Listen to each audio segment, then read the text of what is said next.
तुम्ही फक्त शब्द वाचून पाठ करत असाल तर फार मोठी चूक करताय, कारण व्होकॅब्युलरीमधला एखादा शब्द 10 वेळा वाचूनही लक्षात राहत नाही, पण त्या शब्दाचं एक चित्र जरी पाहिलं तरी तो लगेच आठवतो.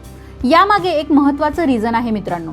आपला मेंदू इन्फॉर्मेशन फक्त शब्दांच्या रूपात प्रोसेस करत नाही, तर तो व्हिज्युअल इन्फॉर्मेशन देखील वापरतो.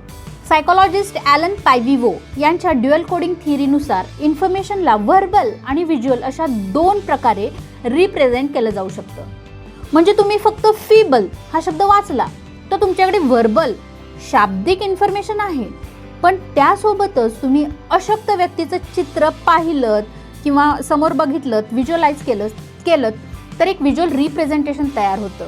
आणि व्होकॅब्युलरी लर्निंगवरच्या एका रिसर्चमध्ये कॉन्क्रीट वर्ड्स हे इमेजेसच्या मदतीनं शिकवल्यावर रिकॉल चांगला आढळलेला आहे.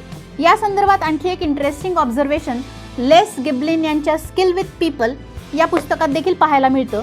ते त्यांच्या ह्युमन इनसाईट नंबर 1 मध्ये सांगतात की लर्निंग आणि बाईंग याच्यामध्ये साईट म्हणजे दृश्य याचा फार मोठा वाटा आहे.